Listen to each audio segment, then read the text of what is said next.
الحمد لله نحمده ونستعينه ونستغفره ونؤمن به ونتوكل عليه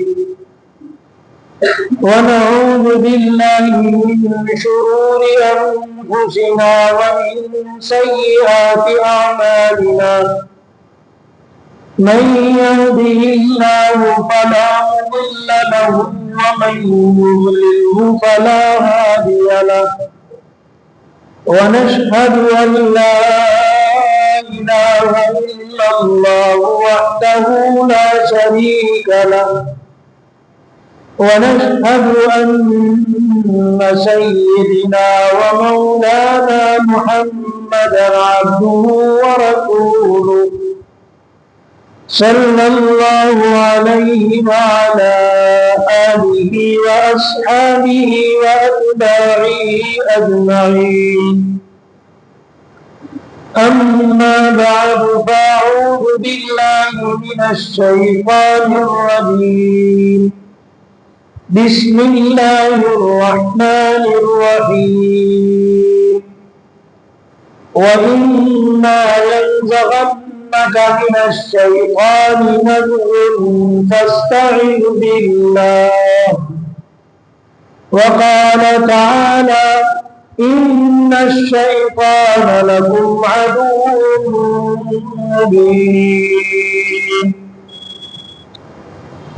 وقال تعالى إن الشيطان عدو ولا تتخذوه عدوا وقال تعالى ولا تتبعوا خطوات الشيطان إنه لكم عدو مبين صدق الله العظيم وصدق رسوله النبي الكريم ونحن على ذلك لمن الشاهدين والشاكرين والحمد لله رب العالمين.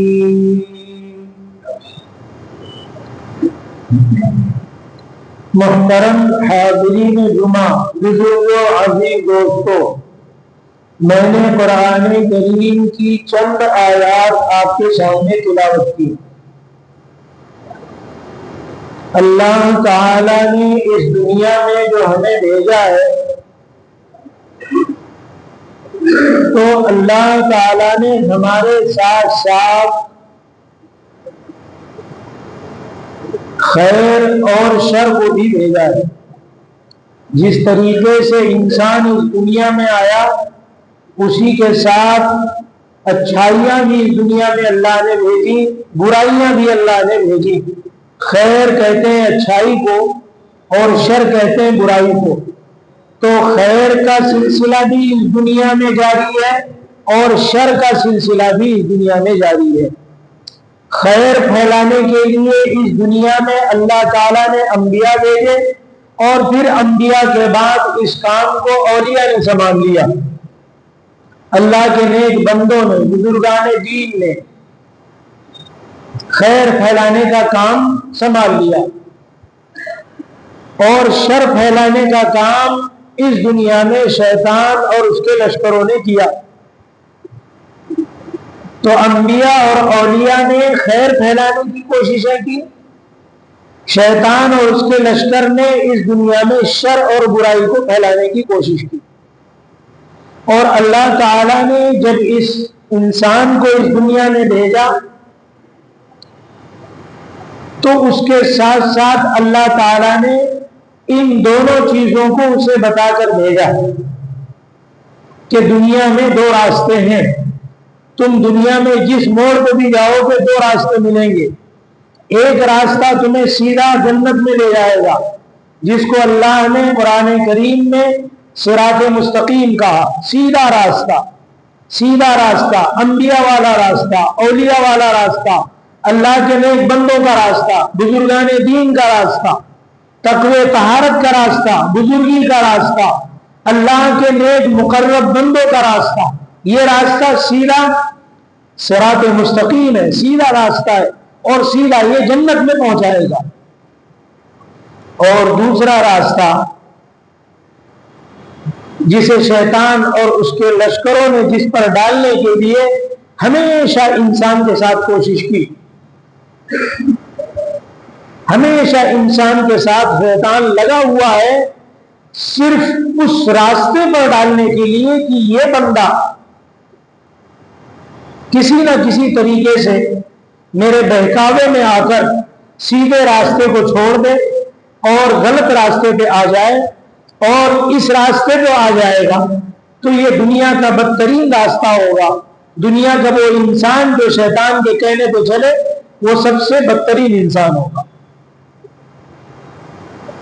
اس بنیاد پر اللہ تعالیٰ نے اس دنیا میں انسان کو بھیجتے وقت مجبور نہیں کیا۔ ہمیں اور آپ کو اللہ نے کسی بھی بات کے لیے مجبور نہیں کیا، جبر نہیں کیا، صرف بتا دیا کہ دو راستے تمہیں ملیں گے، اب کس راستے کو اختیار کرنا ہے، چننا ہے، یہ تمہارا اپنا کام ہے۔ اگر اللہ چاہتے تو ہمیں مجبور کر دیتے کہ نہیں، تمہیں ایک ہی راستے پہ چلنا ہے، اس کے علاوہ کوئی دوسرا راستہ نہیں۔ تو اگر انسان کو مجبور اللہ تعالیٰ اس دنیا میں بھیج دیتا تو پھر اللہ تعالیٰ نے اتنی بڑی جو لمبی چوڑی دنیا بنائی اور اس میں انسانوں کو بھیجا، اور آدم علیہ السلام سے لے کے قیامت تک انسانوں کے آنے کا ایک سلسلہ جاری ہے۔ پھر اللہ تعالیٰ نے اس دنیا کے بعد دوسری دنیا ہے جو جنت اور جہنم ہے، اس دنیا کے بنانے کا مقصد کیا ہوتا اللہ کا؟ اس لیے اللہ تعالیٰ نے اس دنیا میں انسان کو مجبور نہیں کیا۔ دیکھو، اچھا کام کرنا تمہارے اختیار میں ہے، برا کام کرنا تمہارے اختیار میں ہے، اچھے راستے پہ چلنا یہ تم چاہو تو چل سکتے ہو، برے راستے پہ چلنا یہ تمہاری اختیار کی بات ہے۔ اللہ کی طرف سے کسی انسان کو خیر پر یا شر پر چلنے کے لیے مجبور نہیں کیا اللہ نے آزادی دے دی اس دنیا کی زندگی میں اور آپ کو، اور یہ کہنے کے بھیجا کہ یہ دنیا امتحان کی جگہ ہے، آزمائش کی جگہ ہے، پل پل تمہیں یہاں آزمایا جا رہا ہے، ہر لمحہ تمہاری ایک ایک عمل کی نگرانی کی جا رہی ہے، ہر چیز کو دیکھا جا رہا ہے۔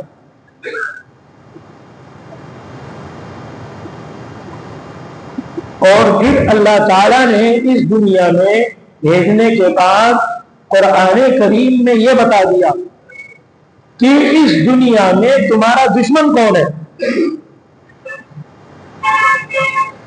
آج اگر ہم سے کوئی دشمنی کر لے، ہمارا پڑوسی، ہمارا رشتہ دار، ہمارے محلے کا کوئی آدمی اگر ہم سے کوئی دشمنی کر لے تو ہم اس سے نظریں ملانا نہیں پسند کرتے، ہم راستہ بدل لیتے ہیں، ہم اس کی طرف دیکھنا پسند نہیں کرتے اور یہ کہتے ہیں کہ وہ ہمارا دشمن ہے۔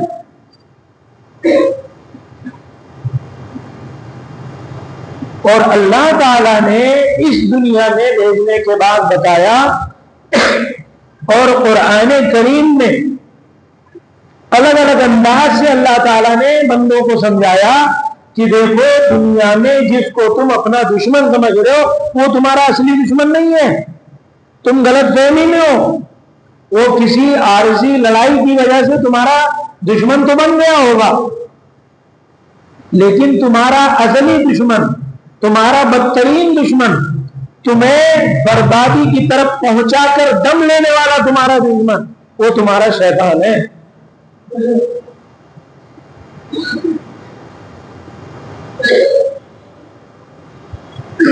اور اس کی دشمنی ہماری اس دنیا میں شروع نہیں ہوئی، شیطان کی دشمنی انسان سے جنت جو ایک بہترین جگہ تھی وہاں سے شروع ہوئی۔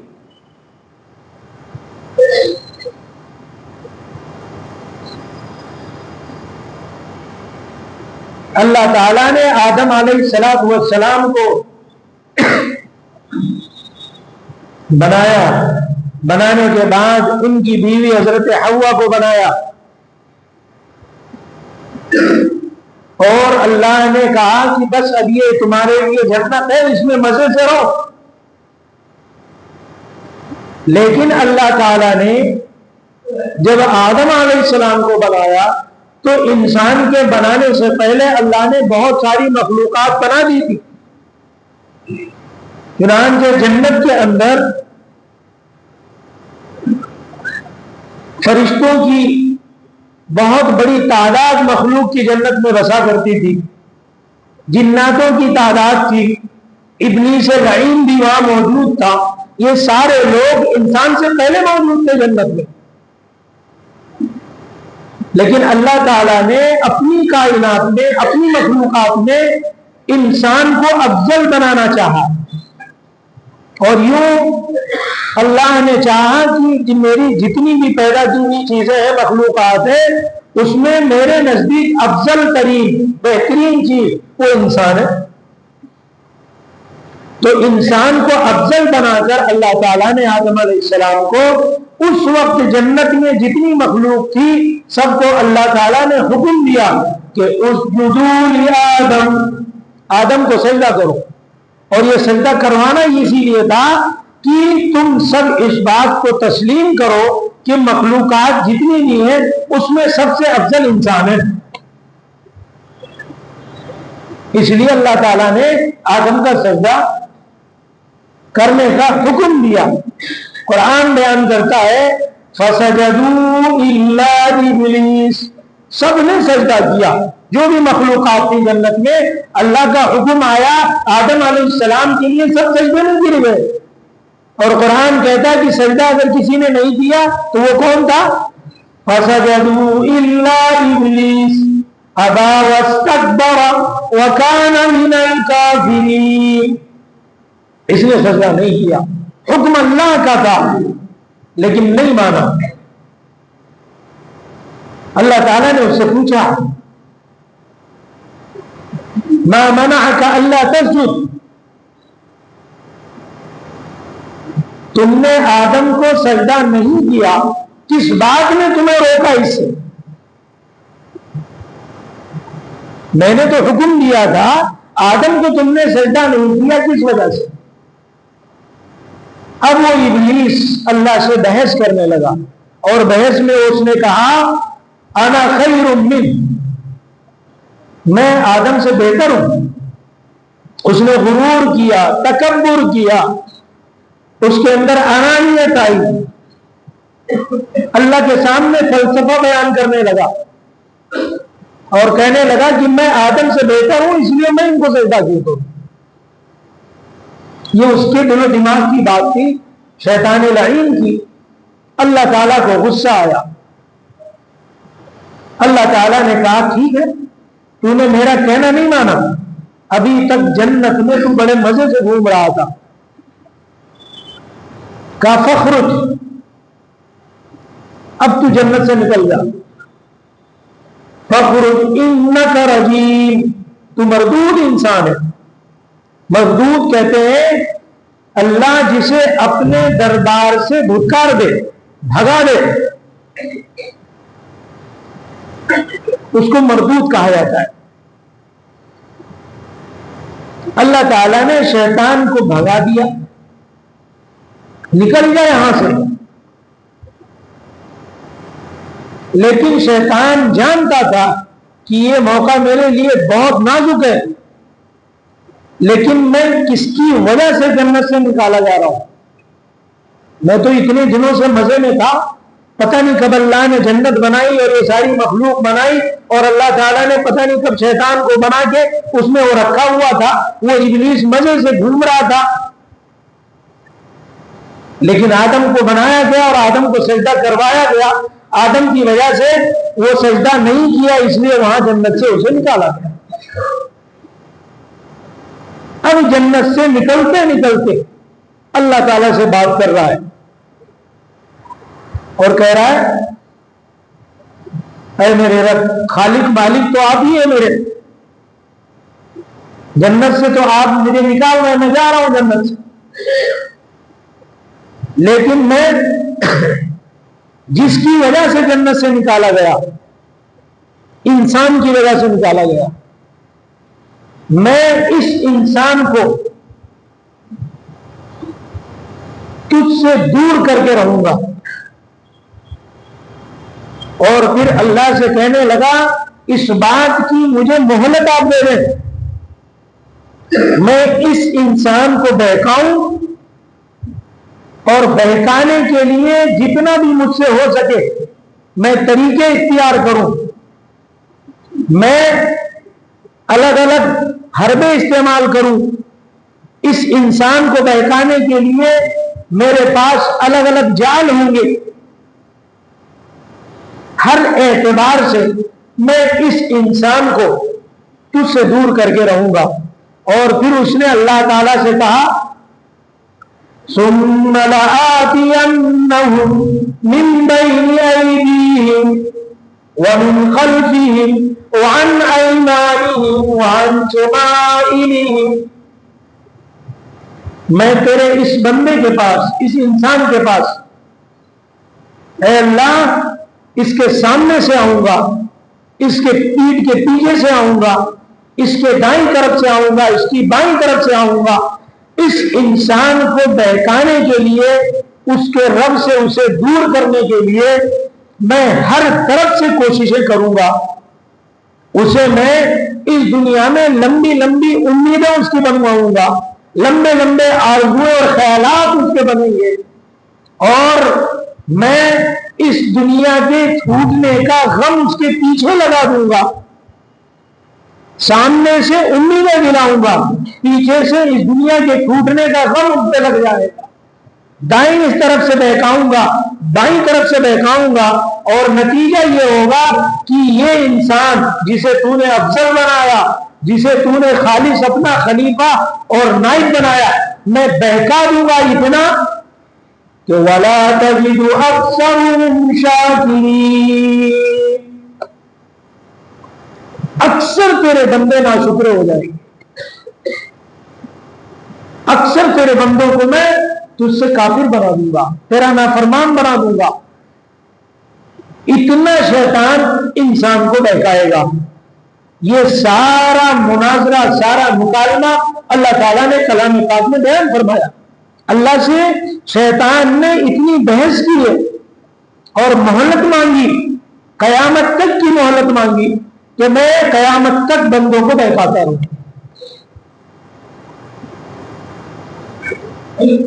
اللہ تعالیٰ نے کہا ٹھیک ہے, اگر تو بہکائے گا اور میرے وہ بندے جو تیرے کہنے میں آ جائیں گے, تیری بات بھی چلنے لگیں گے, میں ان سب کو اٹھا کر جہنم اس سے بھر دوں گا. اور شیطان نہیں چاہتا ہے کہ انسان کو اس کے خدا سے, اس کے رب سے, اس کے پیدا کرنے والے سے, اس کو روزی دینے والے سے, اس کو صحت اور تندرستی دینے والے سے, خالق مالک سے اتنا عاجز کر دے, اتنا دور کر دے کہ وہ انسان, وہ اللہ کا بندہ جسے اللہ نے بنایا, پیدا کیا, وہ بندہ اپنے خالق سے بچھڑ جائے. وہ بندہ اللہ کا نافرمان ہو جائے. یہ شیطان کی کوشش ہوتی ہے.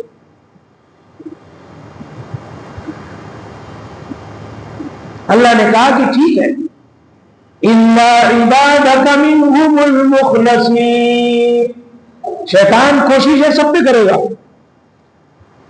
حدیث پاک میں پیارے آقا جناب محمد رسول اللہ صلی اللہ علیہ وسلم نے فرمایا کہ لِكُلِّ ابْنِ آدَمَ قَرِينَانِ قَرِينٌ مِنَ الْجِنِّ وَقَرِينٌ مِنَ الْمَلَكِ.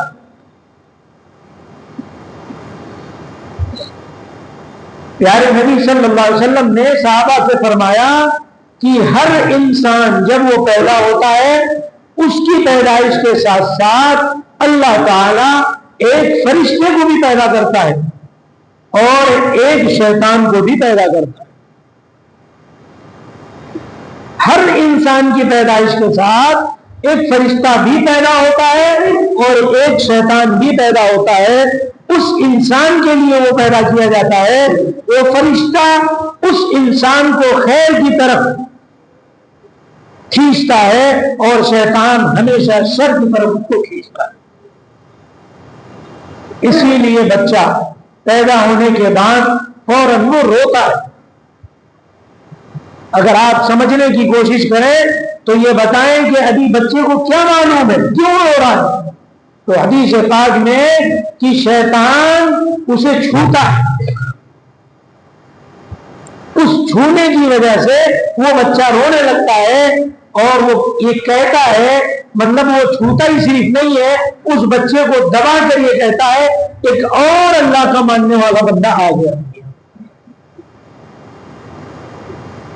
اس بنیاد پر جب یہ بات فرمائی کہ ہر انسان کے پیچھے شیطان لگا ہوا ہے اور ہر انسان کو شیطان بہکاتا ہے، اور یہ بات جب بتائی پیارے آقا جناب محمد رسول اللہ صلی اللہ علیہ وسلم نے، تو صحابی میں سے ایک صحابی نے پوچھا کہ وانت یا رسول اللہ، اور آپ کے ساتھ بھی ایسے ہی معاملہ ہے، یعنی آپ کے ساتھ بھی شیطان ہے؟ تو فرمایا پیارے آقا جناب محمد رسول اللہ صلی اللہ علیہ وسلم نے کہ ہاں میرے ساتھ بھی شیطان پیدا کیا گیا، میرے ساتھ بھی شیطان ہے، لیکن تمہارے شیطانوں نے اور میرے شیطان میں فرق یہ ہے کہ تمہارے اوپر شیطانوں کا اثر ہو جاتا ہے، تم شیطان کے اثر سے محفوظ نہیں رہ پاتے، اور میرا شیطان یہ ہے کہ میرا اثر میرے شیطان پر ہو گیا، میرا شیطان مسلمان ہو گیا. یہ فرق ہے، لیکن ہے نبی کے ساتھ میں بھی شیطان. اب آپ اندازہ کر لو کہ ہم کتنا کیا بہکائے جا رہے ہوں گے، کتنا ہمیں شیطان کس کس طریقوں سے کن کن جالوں میں بہکا کر ہمیں بد سے بدترین راستے پر ڈال رہا ہے. اسی لیے اللہ تعالیٰ نے کلام پاک میں فرمایا ان الشیطان لکم عدو مبین، شیطان تمہارا کھلا دشمن ہے. دشمنی اس نے جنت میں تمہارے باپ آدم سے کر لیا ہے، اور اس کا چیلنج ہے کہ میں تیرے بندوں کو جنت سے دور کر کے جہنم میں پہنچا کر دم لوں گا.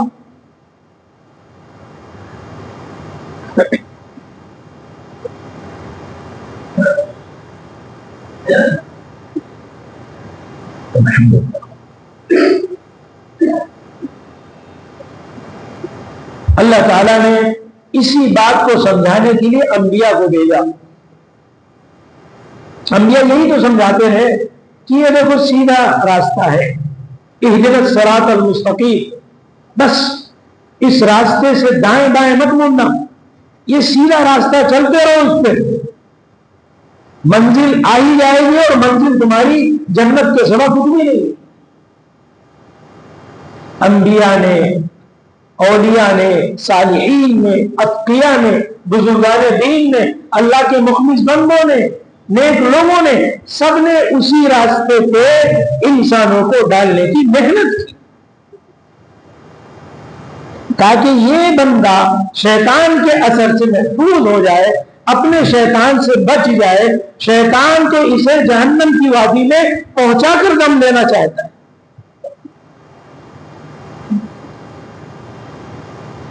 اسی وجہ سے اللہ نے ایک جگہ فرمایا ان الشیطان لکم عدو فاتخذوہ عدوا، تم اپنا دشمن دنیا میں جس کو سمجھ رہے وہ نہیں ہے پڑوسی، محلے والا، تمہارے کاروبار میں کمپٹیشن کرنے والا، وہ دشمن نہیں ہے. دشمن تم سمجھ رہے ہو. اللہ کہہ رہے ہیں کہ شیطان تمہارا دشمن ہے، اور وہ تمہارا جب دشمن ہے تو اللہ خود کہہ رہے کہ تم بھی اس سے دشمنی کرو. اللہ یہ نہیں کہہ رہے کہ شیطان سے دوستی کرو، اللہ کہہ رہے کہ شیطان سے تم بھی دشمنی کرو، اور شیطان سے دشمنی آپ اس وقت کر سکتے ہیں جب آپ اپنے پیارے نبی سرکار دو جہاں جناب محمد رسول اللہ صلی اللہ علیہ وسلم کی سنت آپ کی اتباع کر کے اس بتائے ہوئے راستے پر چلیں گے اور اتباع سنت کریں گے، اعمال صالحہ کریں گے، اس وقت آپ شیطان سے دشمنی کر پائیں گے۔ ورنہ شیطان آپ سے دشمنی کر کے آپ کو اپنا دوست بنا لے گا، آپ اس کے جال میں پھنستے چلے جائیں گے، آپ کو پتہ بھی نہیں چلے گا کہ میں اس کے بہکاوے میں کب آ گیا۔ شیطان کے پاس کوئی ایک جال تھوڑی ہے۔ علامہ ابن الجوزی رحمۃ اللہ علیہ بہت بڑے عالم ہیں، انہوں نے کتاب لکھی، میں اس کو پڑھ رہا تھا، شیطان کے اوپر ہی کتاب لکھی، تلبیس ابلیس، ابلیس کی چالیں کہ بندے کو کس کس طرح وہ بہکاتا ہے۔ اس میں انہوں نے الگ الگ انداز سے شیطان کہاں کہاں کیسے حربے استعمال کرتا ہے، وہ سب کے ساتھ ایک جال نہیں دیکھتا، اس کو پتا ہے کہ یہ انسان کس کیپیسٹی کا آدمی ہے، اس کے اندر صلاحیت کون سی ہے، اسی اعتبار سے اس کے اوپر وہ جال چلاتا ہے۔ اور حدیث پاک میں پیارے آقا جناب محمد رسول اللہ صلی اللہ علیہ وسلم نے فرمایا کہ انسان جب رات میں بستر پر سونے کے لیے پہنچتا ہے نا، اور بستر پر پہنچنے کی دعائیں نہیں پڑھتا، پیارے نبی نے جو سنت آداب بتلائے اس کو نہیں کرتا، تو اب شیطان ہر حال میں اس کے ساتھ لگا ہوا ہے، اس کو ایک بہترین موقع فراہم ہو جاتا ہے۔ اور پھر پیارے نبی نے فرمایا کہ وہ بستر پہ آپ کے ساتھ ہوتا ہے۔ یہ میں آپ کو کوئی میجک یا کہانی نہیں سنا رہا ہوں، ہم سب کے ساتھ یہ معاملہ ہو رہا ہے۔ پیارے نبی نے فرمایا اقدت الشیطان، شیطان بھی آپ کے ساتھ بستر پہ جاتا ہے اگر آپ سوتے وقت وہ اعمال نہ کر لیں جس کو پیارے نبی نے بتایا۔ پھر جانے کے بعد کیا کرتا ہے؟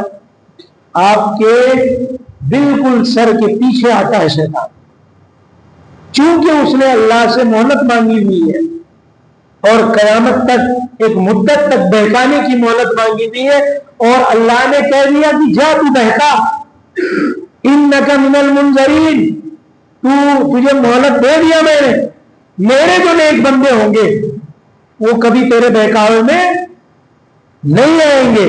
لیکن آپ سنو میرے عزیزوں، شیطان کیا کیا کوششیں ہمارے ساتھ کرتا ہے۔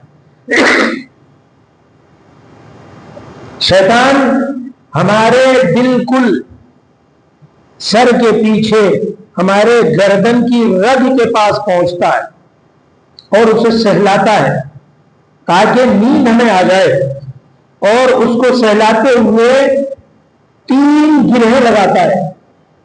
حدیث پاک میں پیارے آقا سے فرمایا کہ شیطان 3 گرہیں لگاتا ہے۔ گرہ جانتے ہیں نا، جیسے رسی کو ہم باندھ دیں تو 3 گانٹ مارتا ہے،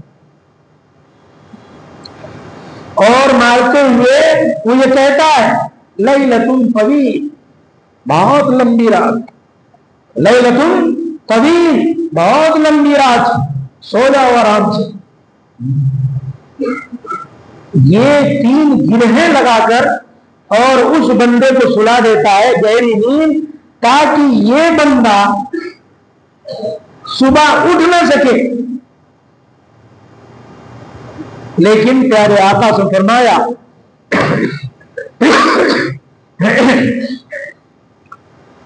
کہ جب یہ بندہ صبح میں الارم لگائے ہوئے ہوتا ہے یا اس کی عادت پڑی ہوتی ہے کہ صبح کے نماز کا وقت ہو گیا تو وہ اٹھ جاتا ہے، وہ جیسے ہی اٹھتا ہے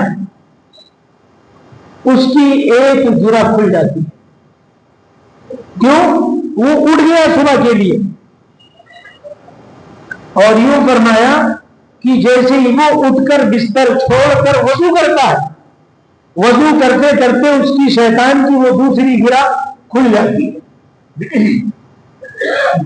اور جب وہ وضو کر کے اللہ کے سامنے مصلی پر کھڑا ہو کر اللہ اکبر کہتا ہے تو اس کی وجہ سے وہ تیسری گرہ بھی اس کی کھل جاتی ہے۔ یہ تینوں گرہیں کھل جانے کی وجہ سے اس کی طبیعت میں نشاط پیدا ہو جاتی ہے، اور پھر وہ بڑا چست اور اپنے آپ کو ایک دم فٹ تندرست سمجھنے لگتا ہے۔ اس کی ایک چستی ہوتی ہے، مستعدی ہوتی ہے کہ جس کی وجہ سے شیطان کے اثر سے وہ بندہ محفوظ رہتا ہے۔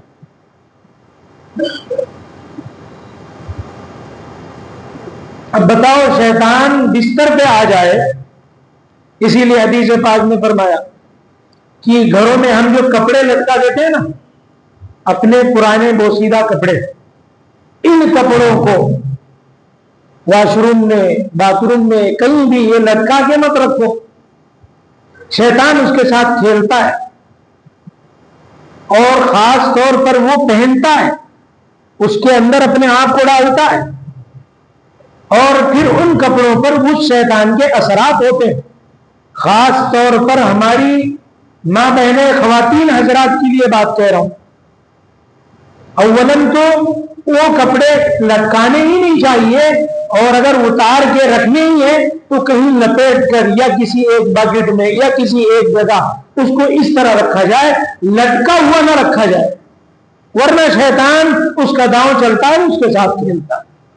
اس لیے عام طور پر انسان شیطان کے اثرات سے محفوظ نہیں رہ پاتا اور پریشان رہتا ہے، سمجھ نہیں پاتا، دوائیاں کام نہیں کرتی، علاج اس کا مکمل نہیں ہوتا، اور ہمیشہ بیمار بدن رہتا ہے۔ یہ شیطان کے اثرات ہوتے ہیں۔ کیوں؟ اس لیے کہ انسان مٹی سے بنایا گیا اور شیطان آگ سے بنایا گیا۔ آگ والی چیز جب مٹی سے رگڑ یہ کرتی ہے تو اس وقت مٹی کے اندر وہ گرماہٹ آتی ہے۔ اسی لیے حدیث پاک میں فرمایا گیا کہ شام کو جب سورج غروب ہو اس وقت اپنے بچوں کو باہر نہ نکالا کرو، شیطان اس وقت بھاگتا ہے اور بچوں کو چھونے کی کوشش کرتا ہے، جس بچے کو بھی وہ چھو لیتا ہے شیطان کے اثر سے محفوظ نہیں رہتا۔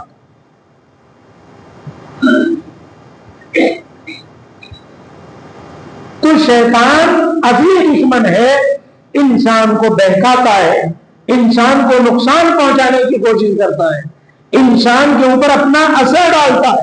اس بنیاد پر پیارے آقا صلی اللہ علیہ وسلم نے ہر موقع کی دعائیں بتلائیں۔ اب ہمارے گھروں میں ہر روم میں ٹوائلٹ ہوتا ہے۔ پہلے زمانے میں لوگ گھر بناتے تو دور بناتے تھے، اب ہر روم میں ہوتا، تو کم از کم اپنے ٹوائلٹ میں جاتے ہوئے دعا پڑھ کر جانا، واپس آنے کے بعد دعا پڑھنا، ہمیشہ اس ٹوائلٹ کو صاف ستھرا شام کو کرنا، اور ہمیشہ اس کا دروازہ بند کرنا، اور ہمیشہ ٹوائلٹ سر ڈھک کر جانا، چپل پہن کر جانا، ننگے پیر نہیں جانا۔ مسنون دعا جو پیارے نبی صلی اللہ علیہ وسلم فرمائی، اس دعا کو پڑھ کر جانا، اللہم انی اعوذ بک من الخبث والخبائث، اور واپسی میں آنے کے بعد غفرانک الحمدللہ الذی اذھب عنی الاذی وعافانی۔ یہ چیزیں ہمارے یادداشت میں ہونا چاہیے، بچے کو یاد ہونا چاہیے۔ بچے بے حیا کیوں بن گئے، بگڑ کیوں رہے، ان کی عادتیں خراب کیوں ہو رہی ہیں؟ سمجھ میں نہیں آتا ماں باپ کو کہ میرا نافرمان یہ کیسے ہو گیا۔ یہ شیطان ہماری اولادوں پر اثر ڈالتا ہے۔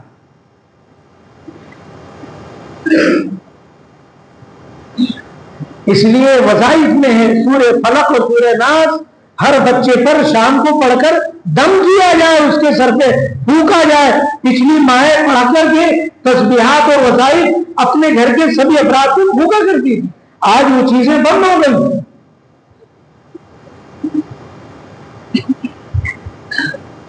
اسی لیے اللہ تعالیٰ نے فرمایا وَلَا تَتَّبِعُوا خُطُوَاتِ الشَّيْطَانِ، شیطان کے نقش قدم پر مت چلو، شیطان کی پیروی مت کرو، اس کی اتباع مت کرو، اس کے کہنے میں مت آؤ۔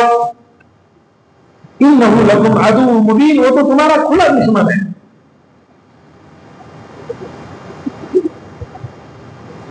شیطان ہر اعتبار سے پہلے تو اس کی کوشش یہ ہوتی ہے کہ انسان کو اللہ سے کافر بنا دے، لیکن ایک شخص کا ایمان ہے، پختہ ہے، نہیں میں تو اپنے رب پر ایمان رکھوں گا، میں کفر نہیں کروں گا، میں شرک نہیں کروں گا، میرے رب پر ایمان ہے۔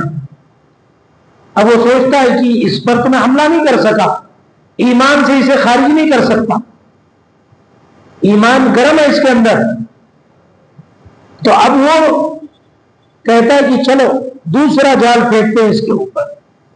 اب وہ دوسرا جال یہ پھینکتا ہے کہ تمہیں عبادت سے محروم کرواتا ہے۔ چلو ایمان تو ہے لیکن تم بڑے نیک انسان ہو، تم بڑے اچھے آدمی ہو، چلو کوئی ضروری تھوڑی ہے کہ عبادت کی پابندی کی جائے، اور اس طریقے سے وہ جال ڈال کر عبادت کرنے سے بندے کو محروم کرتا ہے۔ اور ایک بندے کو دیکھتا ہے کہ نہیں یہ تو عبادت میں بڑا پختہ ہے، صف اولا کا نمازی ہے، ہمیشہ پہلی صف میں پہنچا رہتا ہے، تو اب اس کے پاس ایک جال تھوڑی ہے، وہ سوچتا ہے کہ چلو ایمان سے نہیں گھما سکا، اس کو عبادت سے نہیں پھرا سکا، اعمال صالحہ میں بڑا مضبوط انسان ہے، ذکر و اذکار وظائف تسبیحات کرتا رہتا ہے، اب چلو اس کے اوپر دوسرا جال لاتے ہیں اور اخلاق سے اس کو گرا دیتا ہے۔ ایک انسان بہت ایمان والا ہے، بہت عبادت گزار ہے، لیکن اس کے اخلاق میں گراوٹ اتنی ہے کہ شیطان کا چال اس پر چل جاتا ہے اور اس کو بد اخلاق بنا دیتا ہے۔ اس طریقے سے الگ الگ جال لاتا ہے، ایمان سے خارج کرنے کی کوشش کرتا ہے، اعمال صالحہ سے گرانے کی کوشش کرتا ہے، اخلاق کیریکٹر گرانے کی کوشش کرتا ہے، بدنیت بد کردار بنانے کی کوشش کرتا ہے۔ وہ کہیں کوشش میں ہار نہیں مانتا، وہ یہ سوچتا ہے کہ یہ کس لائن کا بندہ ہے، اس لائن میں آ کر اس کو بیٹھاتا ہے۔ اس بنیاد پر ہمیشہ ہمیں اپنے فرائض میں، اپنی عبادات میں، اللہ کو یاد کرنے میں، مسنون دعاؤں میں جناب محمد الرسول اللہ صلی اللہ علیہ وسلم نے جو صبح شام کی دعائیں بتائیں، اس میں ذرا بھی غفلت ہمیں نہیں کرنا چاہیے۔ ہمیں اپنے بیٹھنے کی جگہوں پر لکھ کر رکھنا چاہیے کہ پیارے نبی نے سوتے وقت کیا عمل کیا، کس طرح آپ سوتے تھے، کس طرح آپ بستر پہ جاتے تھے، بستر کو کس طرح آپ جھاڑتے تھے، آپ کی ایک ایک چیز لکھی ہوئی ہے، لیکن آپ پڑھنے کی تو کوشش کریں، پیارے نبی کی سنتوں کو سمجھنے کی تو کوشش کریں، آپ پیارے نبی کے طریقے سے پیار تو کریں، عمل تو کریں، محبت تو دل میں لائیں، آپ تلاش کریں، خود آپ کے اندر جستجو ہونا چاہیے کہ پیارے نبی کی سنتیں کیا ہیں، آپ بستر پر کیسے جاتے تھے، صبح اٹھ کر آپ کون سی دعا پڑھتے، یہ ساری چیزیں آج امت مسلمہ غافل ہو گئی ہے۔ اب امت صرف ریل بنانے میں لگی ہوئی ہے، کیا جوان بچے کیا بچیاں سب اپنے جسم کی نمائش کرنے میں لگے ہوئے۔ اس بنیاد پر ہمیں اور آپ کو چاہیے کہ ہم توجہ دیں ان باتوں پر، اور شیطان کو جیسا کہ اللہ نے کہا کہ وہ ہمیں جہنم تک پہنچانے میں ہار نہیں مانتا جب تک کہ وہاں تک نہ پہنچا دے، اور اکثر وہ بندوں کو ناشکرا بنا کے رہے گا، اکثر بندوں کو جہنم میں ڈلوا کے رہے گا۔ تو ہمیں اور آپ کو چاہیے کہ ہم بھی عہد کریں، ہم بھی طے کریں کہ ہم شیطان کے نقش قدم پر نہیں چلیں گے، ہم اپنے گھروں میں سنت کو فالو کریں گے، سنتوں کو زندہ کریں گے، پیارے نبی کی ایک ایک بات اپنی آل اولاد بیوی بچوں کو بیٹیوں کو بہوؤں کو سنائیں گے، بتائیں گے، اپنے گھر کو اللہ کے اس سنت سے سجائیں گے، نور سے منور کریں گے، انہیں قبر کی باتیں بتائیں گے، انہیں آخرت کا دھیان دلائیں گے، پیارے نبی کی پیاری میٹھی میٹھی باتیں اور اچھی عادتیں، اچھے اخلاق، اچھا کریکٹر اپنی اولادوں کو ہم سنائیں گے۔ یہ جب ہم کریں گے تو ہمارا دین زندہ ہوگا، ہمارے گھروں میں اخلاق اچھے پیدا ہوں گے، ہماری اولادیں نیک صالح ہوں گی، اور اس کا سب سے بڑا فائدہ شیطان کے اثرات سے ہمارا گھر محفوظ رہے گا۔ اس بنیاد پر ہم اور آپ کو چاہیے کہ ہم اس بات پر توجہ دیں۔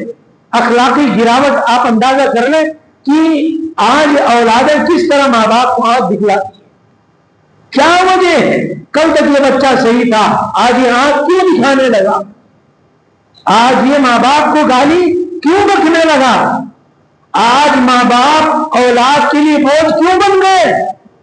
آج باپ کی ایک کھانسی کی دوائی اولاد نہیں لا رہا ہے، کیا وجہ ہے؟ آج اولاد اپنے ماں کو تھپڑ مار رہی ہے، کیا وجہ ہے؟ کبھی سوچنا چاہیے اس بارے میں۔ یہ امت مسلمہ کا حال ہے، جس پر ایمان ہے، جس کے لیے اللہ نے پیارے نبی کو ہمارے لیے باقاعدہ رہبر، آئیڈیل، رہنما بنا کر بھیجا، جن کی پوری زندگی ہمارے سامنے نکال ہے۔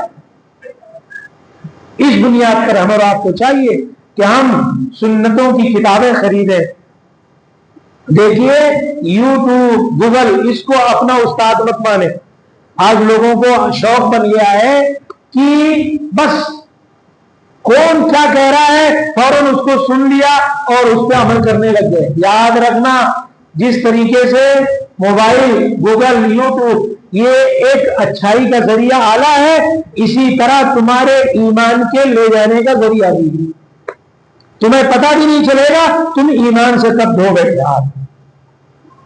چنانچہ آپ دیکھ لو آج کتنے ایسے لوگ ہیں، مرزا بیگ انجینئر، اس کا نام سنا ہوگا، محمد علی انجینئر مرزا بیگ، یوٹیوب پہ بہت آتا تھا، اپنے آپ کو بہت بڑا علامہ کہتا تھا، آج وہ جیل میں بند ہے، لیکن اس نے اتنا دین کو پھیلایا، لوگ سمجھنے لگے وہ کیا یہ بات کرتے ہیں، کیسی بات ہے۔ اس لیے اپنا استاذ ہرگز نہ بنائے، پتہ ہی نہیں چلے گا آپ کو۔ آج ایسے کتنے فتنے جنم لے رہے، اور انسان کیا کرتا ہے، اپنے محلے کے سادے امام کی بات نہیں سنتا، یہ مولانا کی بات کیا ہم سنیں، اپنے محلے کے سادے امام سے مشورہ نہیں کرتا، مشورہ بھی ہے گوگل استاد سے کرتا ہے، چیٹر جی بی سے کرتا ہے، مسائل وہاں سے معلوم کرتا ہے۔ ارے تمہیں پتا ہے یہ سب ایمان کی اچک لینے والی چیزیں ہیں، یاد رکھ لینا تمہارے پاس سب کچھ ہے، دنیا زندگی گزارنے کے اسباب ہر چیز ہے، اگر ایمان نہیں ہے تو کچھ بھی تمہارے پاس نہیں بچا۔ یہ چند روزہ زندگی ہے، ایمان کی ویلو، ایمان کتنی اہم چیز ہے، اس کا اندازہ آنکھ بند ہوتے ہی سمجھ میں آتا ہے۔ اس لیے کچھ ہمارے پاس نہیں، ایمان اگر ہم بچا کر اس دنیا سے لے جا رہے تو بہت بڑی دولت کما کے لے جا رہے، اور اسی ایمان کو خارج کرنے کے لیے شیطان ہر داؤ پیش ہمارے ساتھ کھیل رہا ہے۔ اس لیے اللہ کے واسطے ہم ہر چیز میں پیارے نبی صلی اللہ علیہ وسلم کی ایک ایک سنت کو تلاش کریں، اتباع میں آ جائیں، گھروں میں تھوڑا سا سختی لائیں بچوں میں کہ بھائی بڑوں کا ادب، بڑوں کے ساتھ سلام، عاجزی، یہ پیارے نبی کی سنت۔ مدینے کی گلیوں میں آپ چھوٹے چھوٹے بچوں سے خود سلام کیا کرتے تھے، آج لوگ چاہتے ہیں کہ مجھ سے سلام کریں، میں بڑا ہوں۔ تو یہ طرز زندگی بدل گئی ہے۔ اللہ کے واسطے ہم اپنی زندگی کو پیارے نبی کے صلی اللہ علیہ وسلم کے سنتوں پر طریقے پر ڈھالیں۔ اللہ تعالی ہم سبوں کو عمل کی توفیق عطا فرمائے۔